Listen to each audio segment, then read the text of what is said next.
So where a lot of the consciousness has been, and for many people still is that they're not enough, they're not powerful, they need to look outside of themselves. But as their consciousness expands, they will awaken, they will wake up, and they will realize, just like you woke up and I woke up and we went, oh my God, this is so amazing.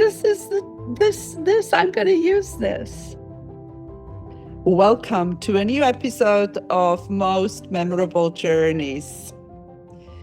Today I'm talking to a legend. I already told her that when we talked before. She has been in the personal development industry for 5 decades, and she has been creating and guiding, and she has coached and trained hundreds of people around the globe. And she is a published author of the book Sex, Power, and Transformation, which is the inside story of the rise of the self-help empire. Welcome to Most Memorable Journeys, Marcia Martin. Elizabeth, thank you so much. I'm so pleased to be here. And I have actually trained more than hundreds. I have trained hundreds of thousands. I have trained over 300,000 people myself personally around the globe. So there you go. That is amazing. And I think it's good to be able to have, to bring light to the world. Isn't that what we do? Yes, it is. I love how you say that because that's how I say it also. And I consider that everyone needs to be awakened to who they are, to their inner power, to the contribution that they can make, and to the light that they carry and can give off to others, for sure. Totally. Now, the reason why we are talking here is because of a post I made. And yes. I was talking because I came across the sort of the personal development world in 1989. And okay. I bought a book in Florida. This is so funny because you are in Florida. I bought a book at the Edison Mall in Fort Myers, and it was called The Power of Your Subconscious Mind by Dr. Joseph Murphy. And this book literally changed my life overnight, which sounds a little, like crazy, but it's true. And then I met Tony Robbins as I explained to you. And then you got in touch. But how did you start? Because if we say 5 decades, that's 50 years. That is a long time. And 5 decades ago, there was not much personal development industry going. There weren't many books at all. I mean, now the bookshops are full of these books. Then literally maybe one wall. How did you get into it? Well, it's an interesting story, even for myself, and it's my story. And it's why I wrote this book, which you read, and you talked about sex, power, and transformation. And what happened was I was trained as a young girl by my aunt, who was a clairvoyant healer. So when I was a teenager, I interned with her. And I was in San Francisco in the early 70s, the late 60s, which is when the hippie children or the flower children were just starting. And we were protesting against the Vietnam War. We wanted peace and love for all. We were living in communes, so everybody had a family. It was just an amazing time, and it was the beginning of the human potential movement, as it was called at the time. So Jose Silva started mind control, and there were a lot of books like you're talking about. In the early days, there were a few books by some of the teachers. Meditation was just becoming really big, and everybody was getting a guru. And I was being trained by my aunt, and she taught me all about metaphysics and how to heal, how to heal myself, how to heal others, how to meditate, how to cause things in my life, how to manifest. And so I was already on that path personally. When I met a man, I took a seminar. There were 30 people in the seminar. It was the very first seminar that a man by the name of Werner Erhard taught. And he was giving his first training at that time, was called Mind Dynamics, in February of 1971. And I enrolled for that training because I thought the way he explained what the training was, and it was mind dynamics then. Later, we created EST, Erhard Seminars Training, which now is called Landmark. And I was one of the original founding members, and I was the senior vice president. And for the first 10 years, I helped Werner take that organization from 30 graduates. By the time I left, we had almost 1 million graduates, and now there are 3.5 million graduates worldwide. And so I took the training because of my work with my aunt, and I saw that this was the same kind of teachings that people were going to learn about the power of themselves, their higher power, their connection to the divinity, the way that they could manifest, how they could create, how they could be responsible for their own future, how they could create their own circumstances. And I thought, well, I want to be a part of this to take this to the masses. Because at that time, there were only a few people that were really meditating or thinking in this way. So that's how I got started. And the next thing I know, I'm filling auditoriums with 5,000 and 10,000 people. I'm speaking in front of arenas. I'm enrolling hundreds and hundreds of people. I'm managing 5,000 people in my division. But then it got a little culty, it got a little strange. And so at that time, I decided to leave and go on my own path. And you mentioned Tony Robbins. I ran Tony's business for 2 years and helped take him national in the early 80s. And I also helped him launch his first book, Unlimited Power. So I have been around all of the great transformational teachers and leaders. I helped John Hanley expand Lifespring. I worked with Bob Hoffman to take his Hoffman Process into Canada. I co-created the Transformational Leadership Council with Jack Canfield. So this has been my work my whole entire life. It's amazing, right? This is absolutely amazing. You mentioned the hippies. Okay, the hippies, that was one thing. They were, people thought that they were weird. I would imagine some people. I was living in a small village in Switzerland at the time. I didn't know what a hippie is.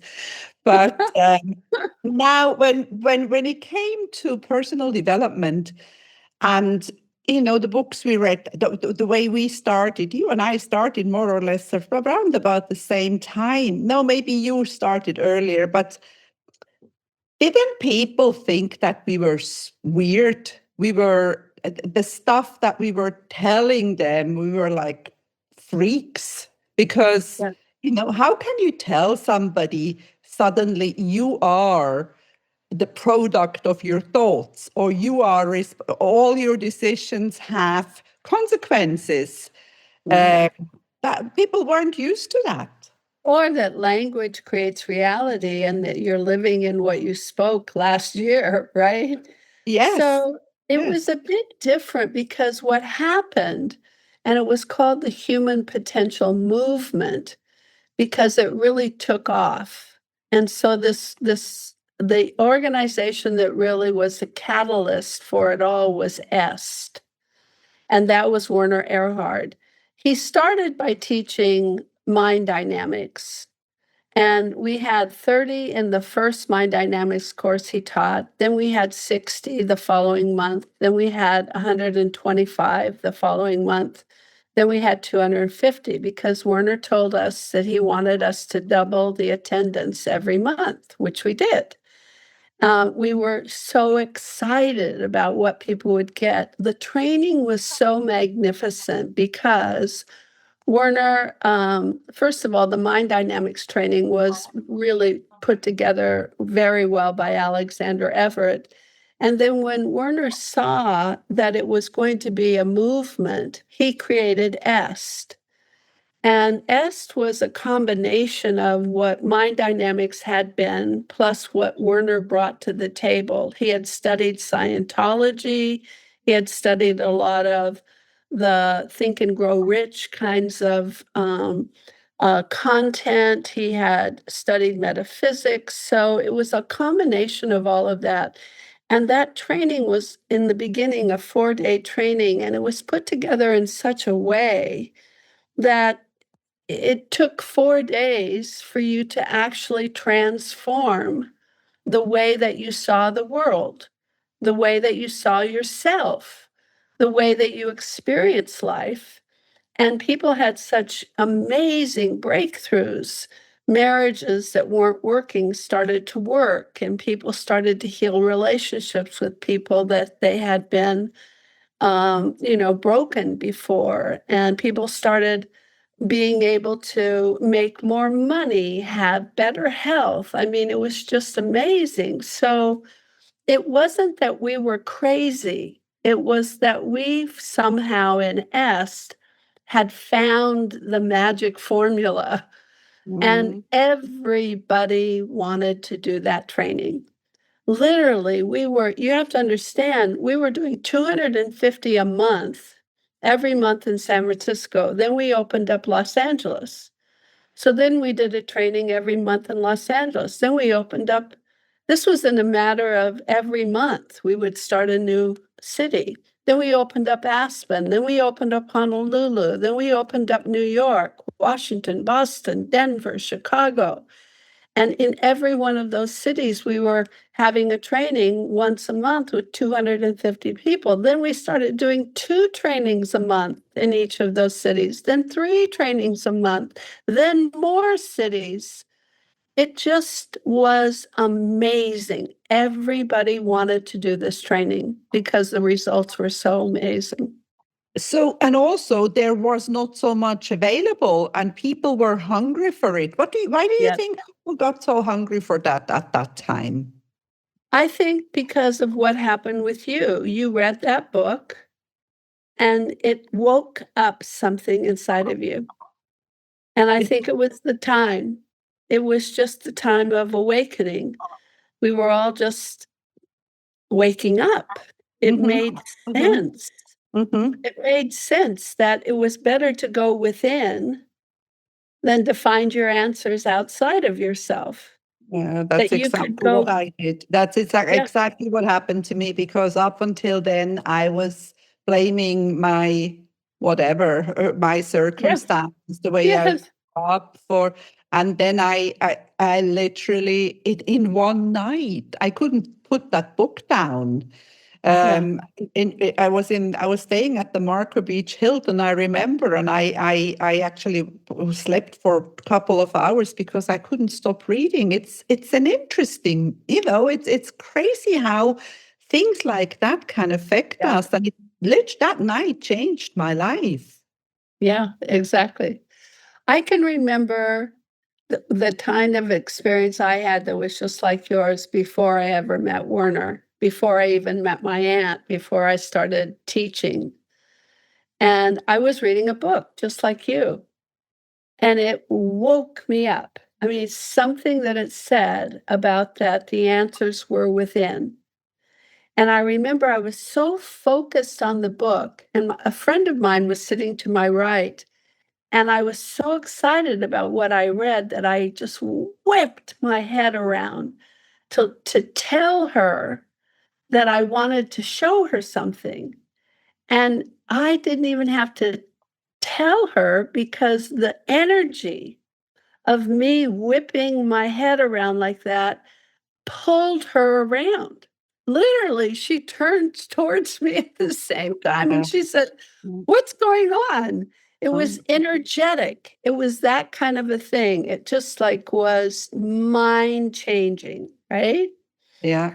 Yeah. It's the kind of thing you feel when you are at this, like today's Tony Robbins big events. It's this atmosphere. I mean, I'm sure there must be a way to measure it when all these people come together and they start believing in themselves and they start believing that they can change. And it's very, but now no, I'm confused. I have to go back to my first thought. I want to talk about your aunt first. Okay, Because sure. that's another thing that's very interesting. She was how did she do that? What did she do? Or what did you see?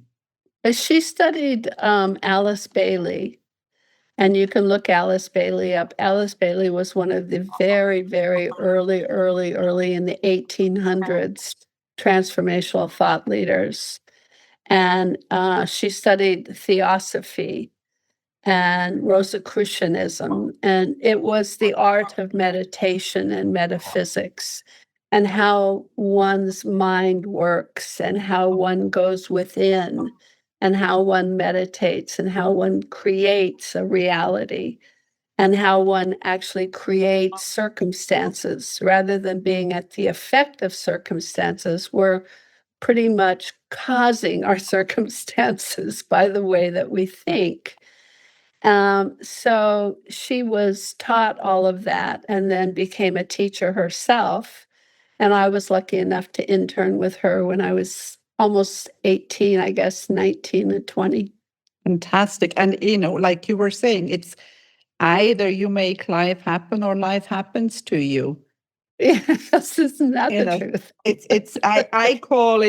I call it that it was my moment of moving from the passengers to the driver's seat, because you start realizing, because if you are on the passenger seat, you have no influence on the destination. Yes. They say the only way out is to go within. Mm-hmm. And that's what people don't realize. A lot of human beings tend to try to find the answer for themselves from something outside of themselves. We look to somebody else for our answer. Mm-hmm. And that's one of the things that's been really important to me to teach people, is that everyone has their own answer.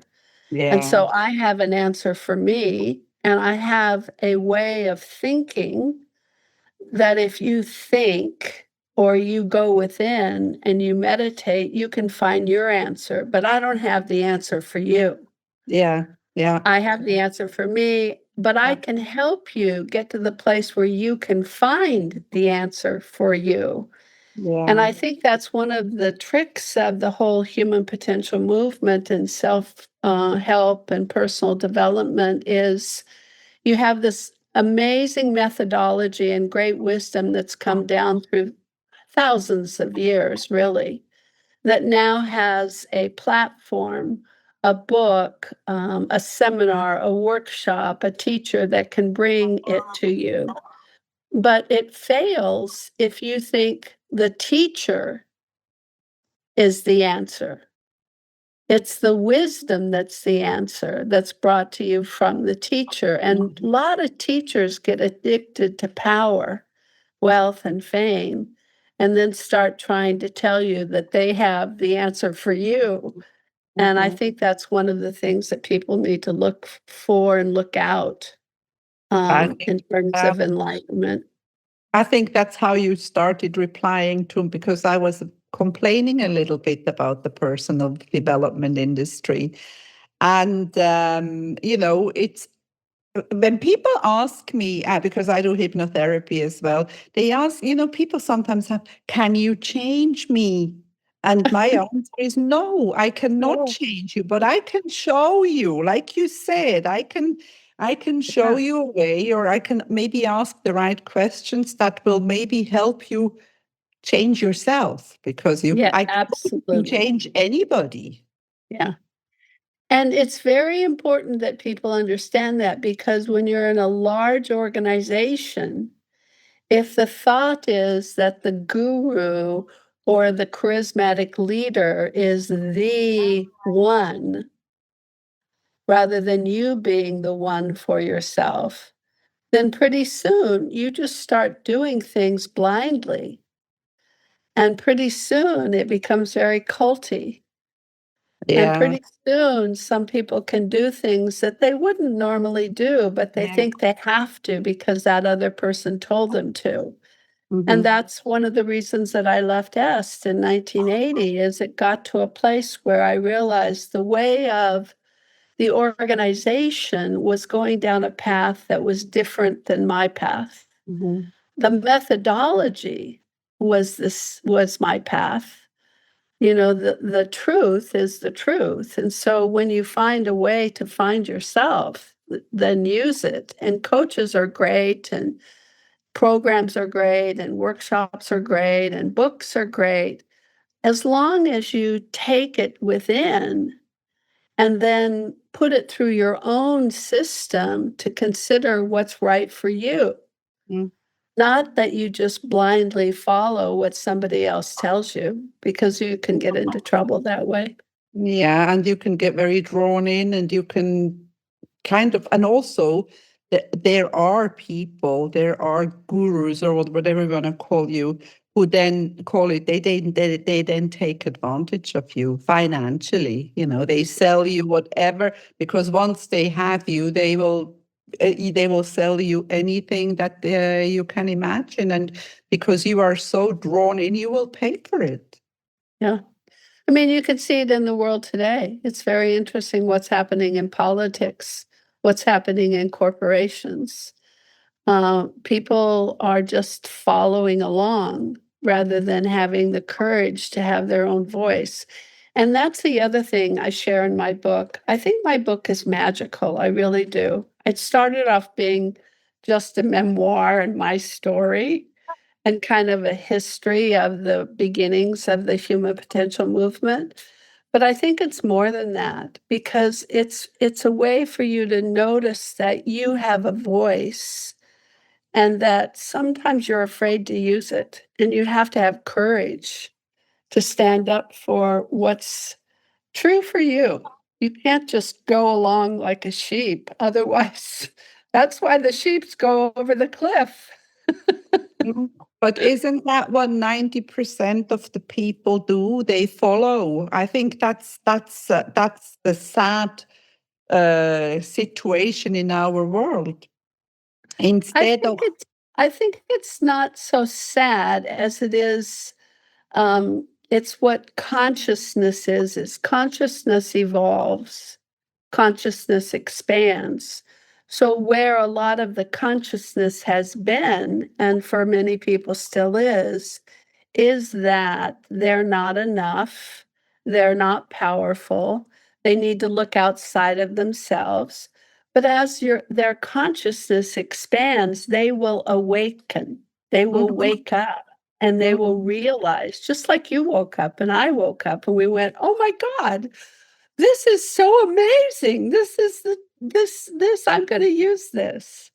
It is, and I still think that many people have not reached that awakening, and I hope they will. But don't you think that, especially in today's world with all the social media and especially with all those rubbish stories that we get to read, people get again drawn in. They believe everything that they read. It's very interesting, isn't it? Human beings. It's a puzzle for sure. It certainly is. Now let's talk a little bit about that book. Oh yeah. Um, it's available on Amazon, right? Yep, it's available on Amazon, Sex, Power, and Transformation. Yeah. It was the number one bestseller for many, many weeks. It's still way up in the rankings. It's getting out there. I'm really, really proud of it. So the self-help empire. And when I hear the word empire, I often think of Tony Robbins.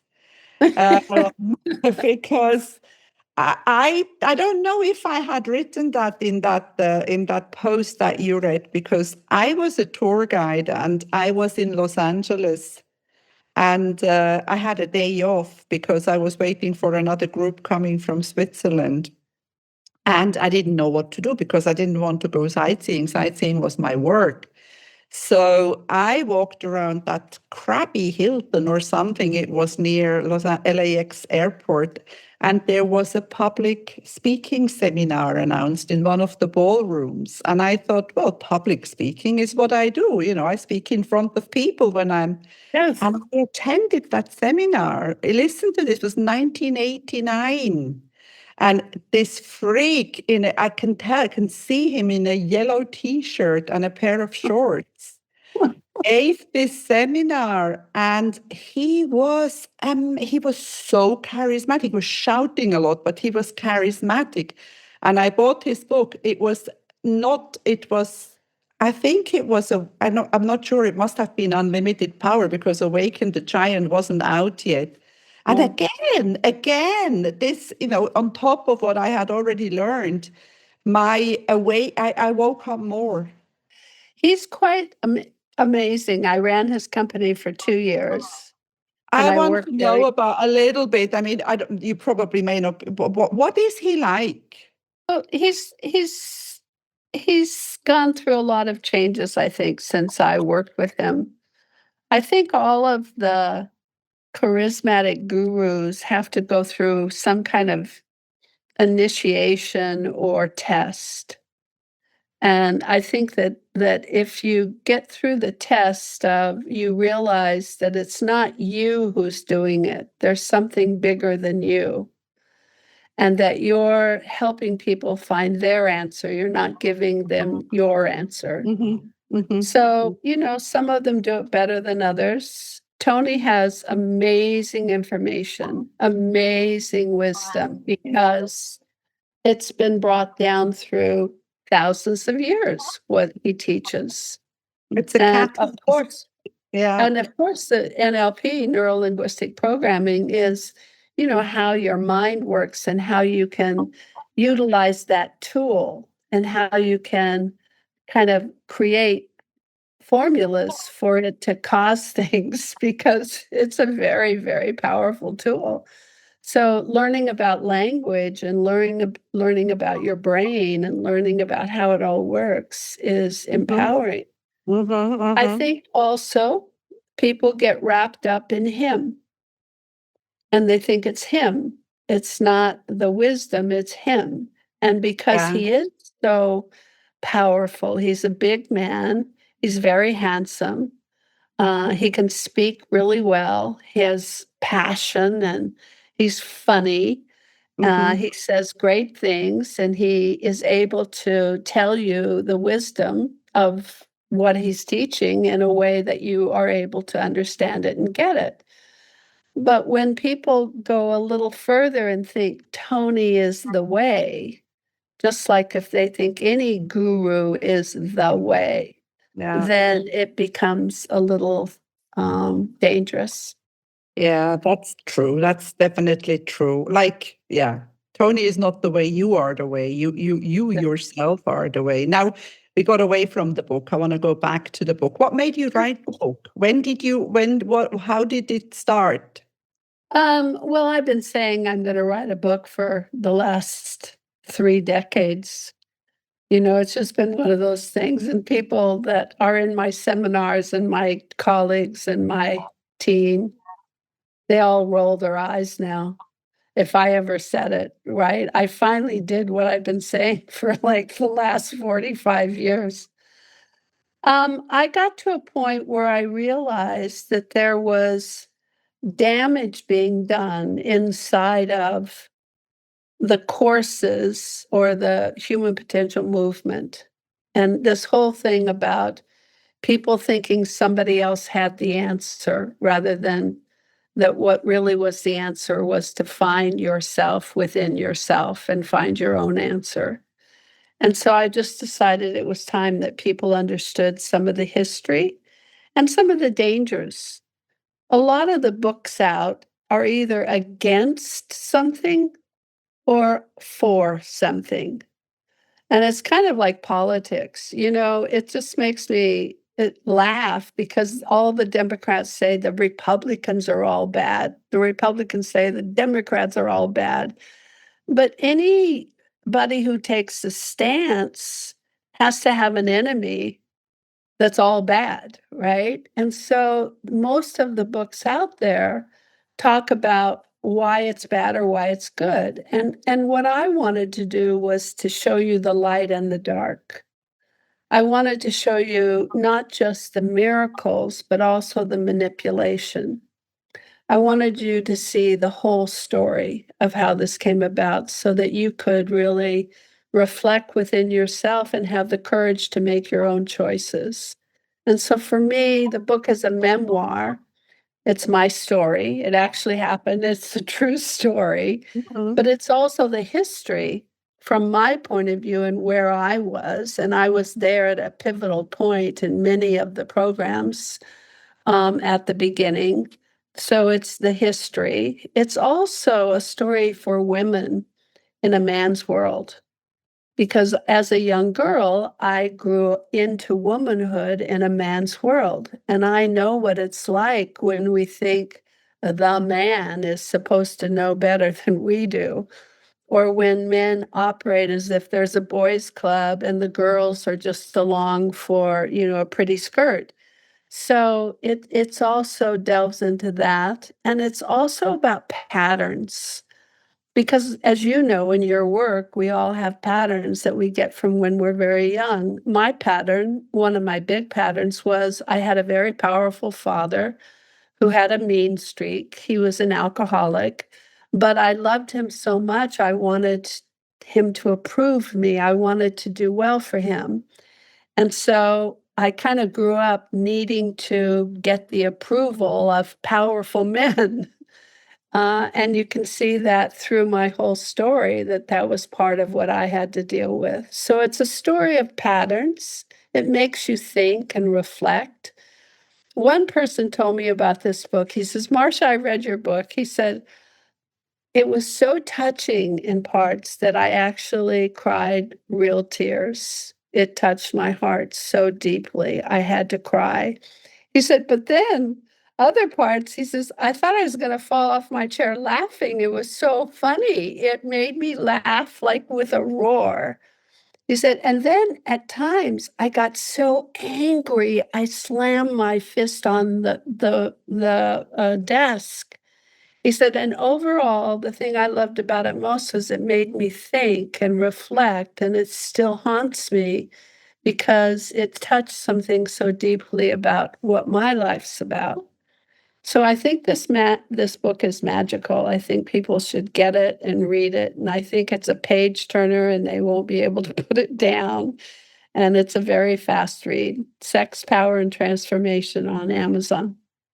Sex, Power, and Transformation available on Amazon. And I believe everybody who is listening should read it. But you also do courses, don't you? You do online courses. Yeah. You do do you do seminars? I do seminars and workshops every once in a while for the public. I do a lot of corporate work. I do transformational cultural change for organizations and entrepreneurs for their companies. And I also have online courses that are available on my, you can go to my website, marciamartin.com, MarciaMartin.com, and you can get access to my courses, to my membership club, to, speaking engagements that I have, to my book, all of those things online. We've been talking about this personal development industry and how we can change and what we need to do, but I want to go back to the basics. And for somebody who is listening here and who says, this is all rubbish, what are these women talking about? How would you explain to a complete layman, somebody who doesn't believe in it, what is it? What's in a kind of an elevator pitch? What is it? Why does it help? What does it? Not sure it'll be an elevator pitch, but here's the deal. Remember it's a high thing. Remember when you learned to read? Now, really, how did you learn to read? First of all, you had to learn the ABCs. Now, you don't think about it anymore. You go into a bookstore and you get a book and you can read Hemingway. Now, that's magical. You don't think about why you can read Hemingway, something very sophisticated, complicated, of a high order, that you can actually read it, understand it. But why can you read it? Because you know the ABCs. The fundamental principles that are at the foundation is the reason you can read Hemingway. And that's the same as being an effective human being.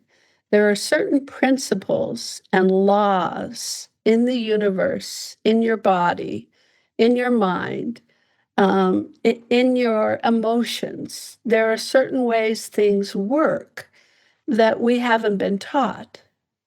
And how to think in such a way that it can cause circumstances is one of those things that has not been taught until the personal development industry. And that's why it's so powerful, because it changes everything. Einstein once said that if you want a different result, get a different way of thinking. He didn't mean think about different things, because it's not what you're thinking about, it's where you're thinking from. It's your mindset. It's the envisioning that you have for yourself. It's the dream.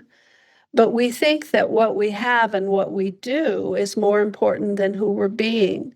So when we want to create something, we always start with, well, I have to have enough money.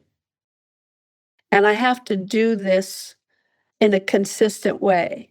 And then I will be rich or I will be happy. And that's not how it works. The laws of the universe say that you have to be it first.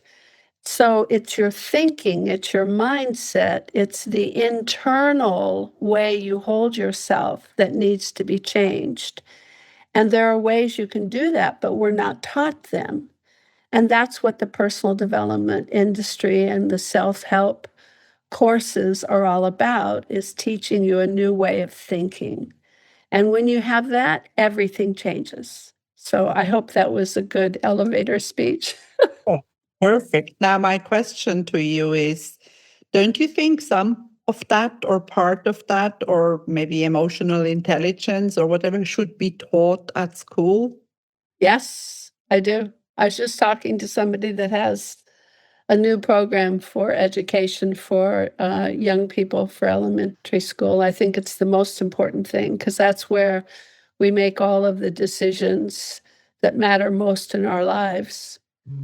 And so if we knew how to make decisions and how to think when we were younger, it would sure help. I totally agree with you. Now, before we end, we are already quite far.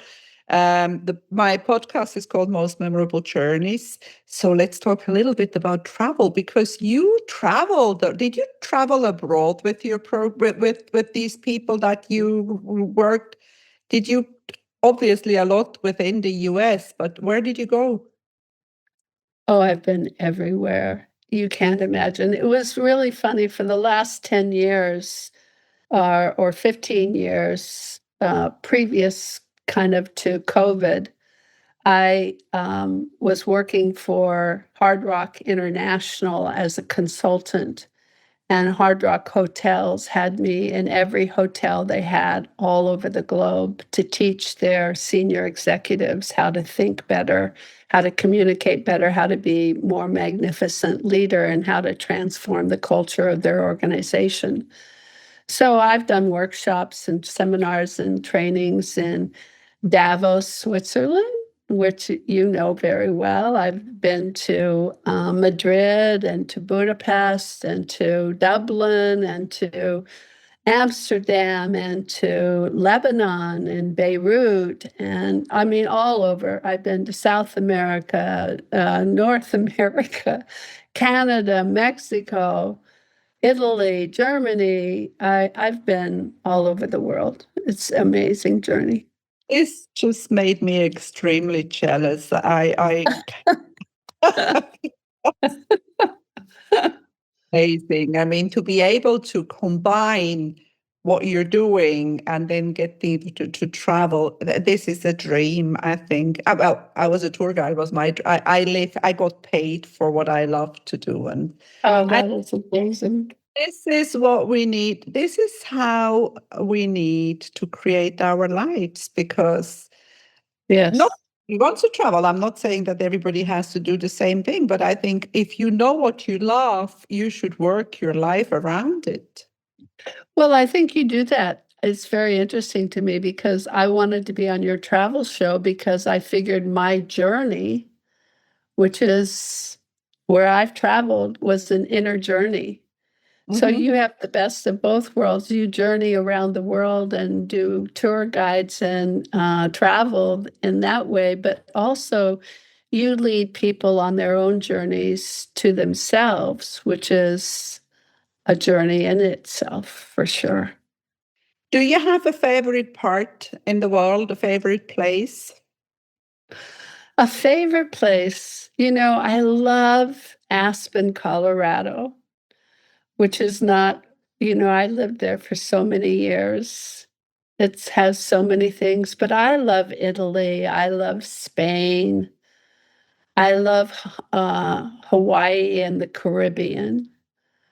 I don't know. I can think of I loved Switzerland too. So there's so many places that are beautiful, but also, it's about the people.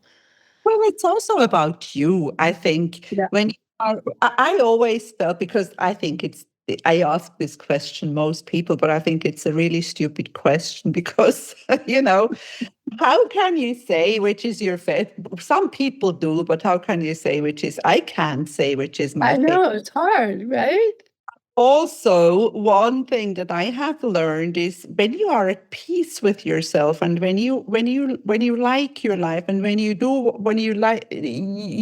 something that you like to do, you're at home everywhere. Yes, very good. Well, see, there's where is home, right? Home Yeah. is where you are, and if you're not Where at you're. peace, then you don't have a home. That's right. And you can, and this has nothing to do with money. Okay, No, we need money. We need money to live. We need money to live a certain lifestyle, depending on what we want. But some of the richest people are so miserable and unhappy. it's amazing, isn't it? See? And that's why your work and my work is so important Yeah. because there should never be unhappiness. Happiness is something you bring to the table. It's not something you get from the outside world. It's Yeah. something that you have within yourself that you bring to the conversation, you bring to the relationship, you bring to the event. And if you're not happy, then you haven't really discovered yourself. So your work is very important, Elizabeth, and so is mine. I think this is a perfect ending to this podcast episode. Thank you so much for being on Most Memorable Journeys today, Marcia Martin. Thank you. If you enjoy my podcast, please like, share, and subscribe to my channel. You will find all the information in the show notes.